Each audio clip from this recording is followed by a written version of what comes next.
Hello everybody, how are you all doing? This is Con Over coming to you with another episode of Company of Heroes 2 Fight Night. And what we have here on the road to Kharkov, another match on this particular map. Kind of a very unique approach, very, very thin. Well, not thin, so much as slender, maybe athletic build. Well, we have up here in the northwest, we have the the Austere forces of VonIvan, and apparently he's already locked in his commanders, the Mechanized Assault Doctrine. So looking forward to seeing those Assault Grenadiers with those MP40s. And down here in the southeast, we have the forces of Hazuki Watora, who is playing the force of the USF, running right now with 2 riflemen and a rear echelon group. He's bringing them to the fun and armor company, as well as mechanized company, as well as tactical support company. Kind of interesting to me the fact that right now he's got 2 very light vehicles, actually 2, probably about 3 when you think about it, for the half-track assault group. Being brought to this map, which in my mind, if there's an AT weapon on this map, is that much more impressive because it has things locked down way more with the roads that kind of run through the different, basically right down the middle of the map. Most of the other maps are much bigger, so you can have this kind of open, maneuvering. Cannot speak today, excuse me guys. Opening maneuvering area around the sides.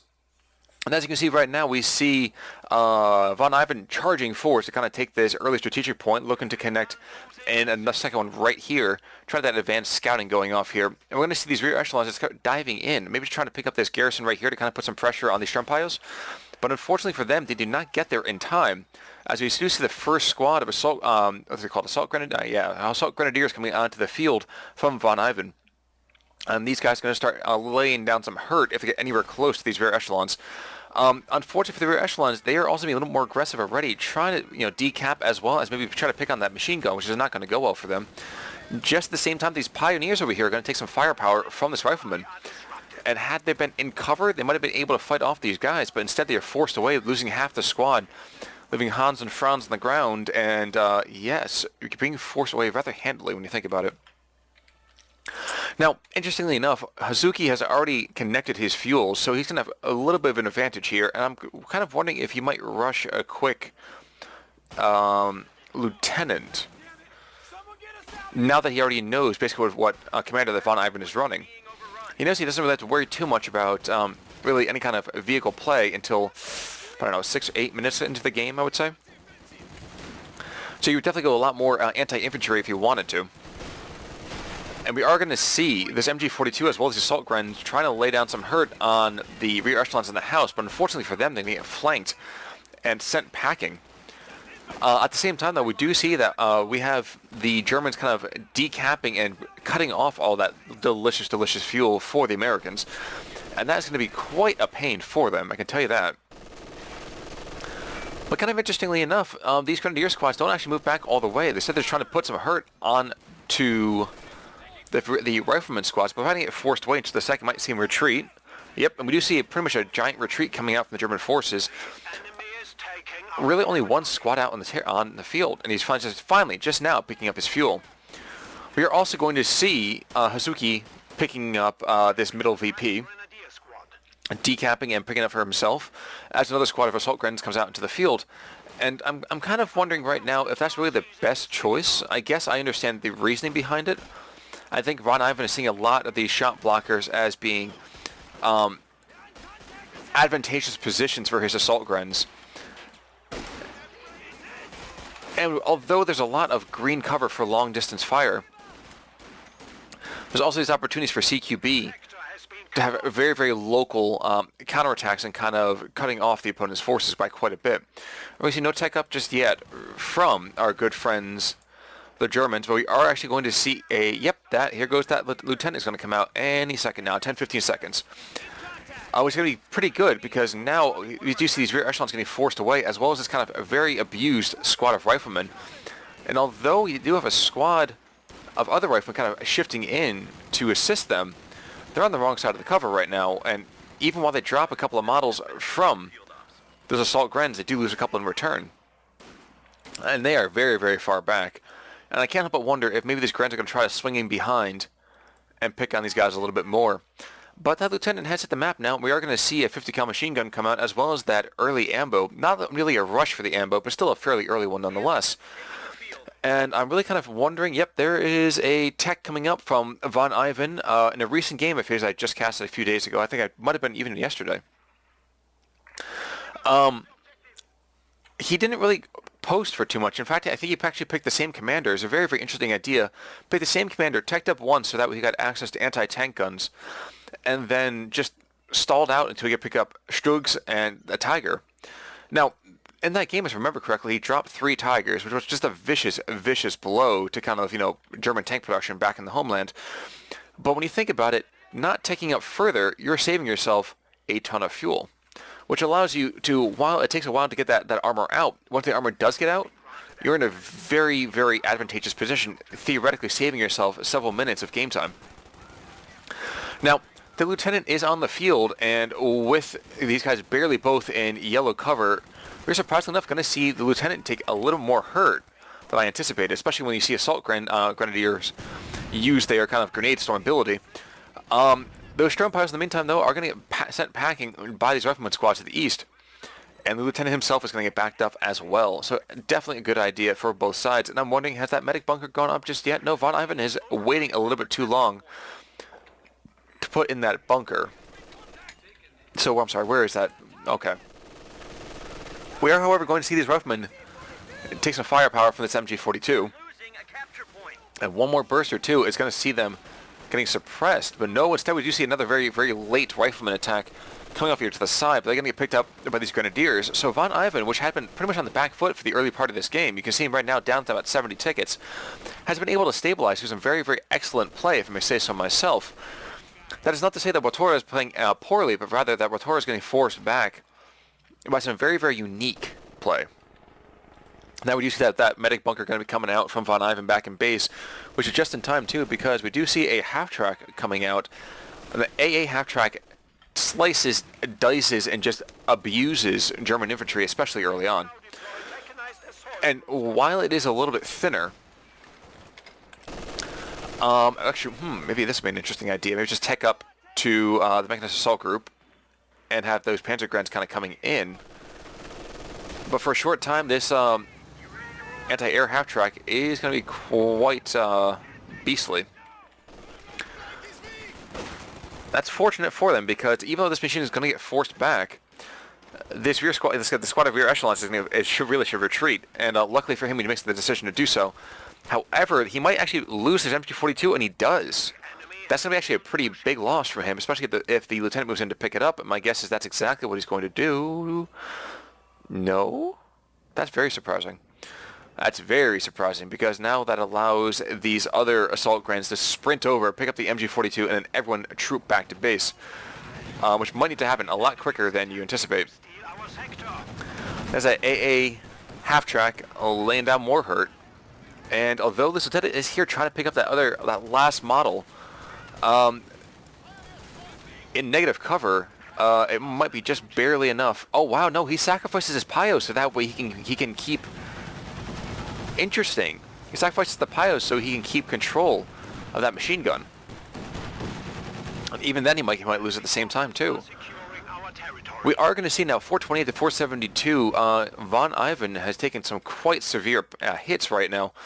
Although, luckily for him, he does finally have those medics out, which are going to go and kind of keep guys where they need to be. And a Pack 40 is going to come out to kind of push back the A-Have half-track. So, although that thing has come in and picked up 4 quick kills, he might see only a limited amount of utility from it, which is just unfortunate for him. And the fact that the Pios actually have been dropped, traded out for using the machine gun, and the lieutenant gets dropped as well, says to me that VonIvan is going to do the same thing. He's not going to tech up anymore. He's just looking to kind of stall out so you can pick up either the Stug first, either early on, and then stall out later for the King Tiger, not the King Tiger, excuse me, just the Tiger itself. It was a very, very unique way in my mind to actually approach the situation. We are going to see that there is one squad of assault grens forced back to base, and there's finally that 50 cal getting in on the action, and probably going to suppress this squad of grenadiers over here pretty quickly too. You see them just chunking down. That 50 cals are ripping bloody holes through that squad, And it appears he did, in fact, lose a squad of infantry at the same time, too. Another, probably the Grand Squad, when I think about it. Not this one, obviously, but the other Grand Squad that he did have. So I am wondering about the intelligence of maybe waiting so long. Because by the time he's going to bring out that, either the Stug or that Tiger tank, he is going to be pretty abused. Really abused in my mind, actually. This AA half-track's going to force away this machine gun any second now, I'm sure. But the Pak-40's here as well, so maybe that's what he wants him to happen. Oh, yes, he takes it down one shot to half health. One more shot's going to hit that thing, and that's going to be enough probably to take it out. Oh, but no, he misses short. He misses short. But at the same time, it doesn't mean that maybe that's any better for that 50 cal squad. In negative cover right now, pushed away. And that, again, that AA half-track is just sitting tight as opposed to retreating. But that, oh my gosh, that Pak-40 misses again. Oh, luckily for that AA half-track, because that would have been quite a loss of fuel, even with this huge amount of fuel control on the map. 382 to 472. VonIvan is now down almost 100 tickets. And even while he brings another squad of Grenadiers, he's going to make some real big moves to kind of take back part of this map. It does look like, interestingly enough, finally he's going to bring up some LMGs on his Grand Squads, which is going to be good to give him some a little bit more long-range firepower to kind of balance out these short-range MP40s. But that's not going to be enough immediately to kind of stabilize. He's going to need to bring on at least one more squad, I'm sure, of Grenadiers, or at least upgrade his second squad as well with LMGs. He is now decapping, though, 2 VPs, which is going to be good, and get the terrain back in his side, going to Hazuki Watora. And surprisingly enough, we are going to see this game is actually more than halfway done already, which really surprises me. So I'm wondering if there's going to be somehow a magic rush. The Stug's going to come in and just start wrecking face, or if VonIvan is just going to get sucker punched back to the Stone Age. Either way, we do see that most of the American squads are back in base, all except for the captain up in the front of this. So there is a machine gun at the same time to kind of suppress. That's what's going to happen any second now, I'm sure. But doesn't mean that that Pak-40 is going to get off scot-free. In fact, he started dropping a model. And yeah, I am very confused to see how this game's going to go right now with, oh no, but instead that, oh my gosh, that Pak-40 gets another beastly shot on the AA half-track. But short of a magic hit, it's he's trying to circle. He's trying to do like a poor man's circle strafe around this Pak-40. I'm not sure I agree with it, but but instead though we are going to see unlocked weapons racks and crazy amounts of BARs just walloping this first Pak-40.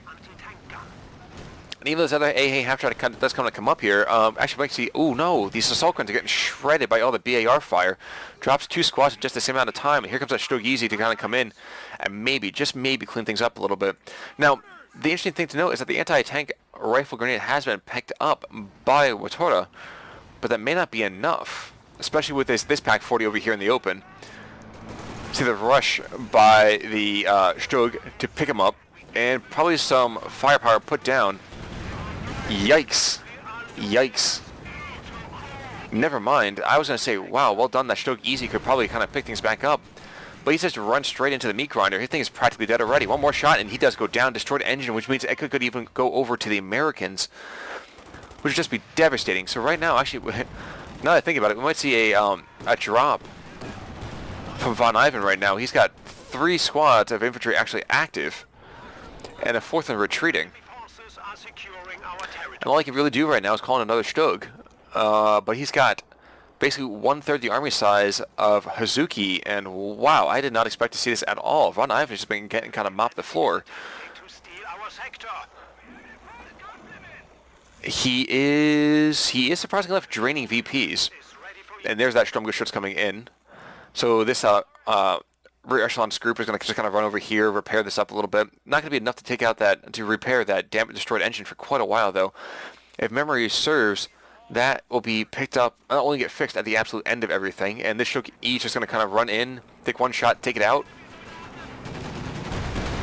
Oh no, not even. He's just going to keep firing back at the thing, and it's just going to keep getting repaired. So surprisingly enough, this Stug might even survive. Because the one thing about the Stug E is that it's much better, in my mind, at least, at picking on infantry. And he's getting outflanked by everything. And this is gonna go down. VonIvan apparently is just on full tilt right here. Loses 2 Stugs in the space of about 3 minutes. And there's an arty barrage coming down. He wants to kill that Stug. He cannot let that go to his enemies. And that's going to be just enough to do it. So there goes the Stug, but that means that he's not going to get back either. And he's in a world of hurt. I wouldn't be surprised to see him kind of drop out any second now. In terms of infantry, he's got about a 1.5 to 1 kind of disadvantage. And right now you can see him just kind of falling back on the whole blob technique. Praying, it seems, that he can kind of turn things around with a lot of mob tactics. Now, he's not going to be calling in another Stug anytime soon. I'm surprised he hasn't called in Assault Grants to kind of boost his army just a little bit. He is also going to sprint in, though, with these Assault Grants, trying to pick on this captain. One more model left on the squad, and he does pick him off, so I'm surprised about that one. Unfortunately for him, there still is that crazy AA half-track, as well as these squads of BARs, which is just going to wreck his troops. Now, with the assistance of that 50 cal right here, too, and the sheer amount of firepower that comes out from the BARs, there's the assault half-track. There we go. That's number 1. But with 2 AT guns, 2 stolen AT guns at that, on the field, I imagine this is going to be a tap out from VonIvan pretty quick. And there's another squad of Gren's going to get picked on and taken out. And with this 50 cal here as well, even this half-track is not safe. I'm surprised there hasn't been rifle grenades coming out at the same time. There's a damaged engine. There might be another one coming in. I don't know, but the Painter Grants are getting shredded. He's going to die off in just a second, too. And with a damaged engine, these guys are pretty much dead. He's just basically asking to die. And he goes down. So, yes, guys, that's going to be a tap out from VonIvan any second now. Hazuki Motora just... Wow. Wow. A dominant performance from him. I did not expect that at all. Honestly, whenever I see an AA half-track, I think to myself, AA half-track is just like, you know... GG for all the wrong reasons. But wow, Hazuki just beasted that, so well done to him. And a little bit unfortunate for VonIvan looking to go for that stall strategy. Maybe next time not going quite, committing quite so early to the entire particular... Oh wow, going into the commander choice as he did so too early on. We do see a sync error detected. In my mind, that basically means it's a tap out coming from VonIvan. And wow, well done by Hazuki. I cannot say that enough. So guys, thanks for tuning into that very ultra quick game of Company of Heroes 2 for this evening. If you have a game that you want me to check out, if you want me to cast your own game or something like that, let me know. I'll be happy to. Give me a link in the comments below, as well as, well, if you like what you see here, like, comment, and subscribe. I love hearing feedback from you guys. I'll see you guys all soon. This is Con Ulrich signing off. Have a great day, everyone.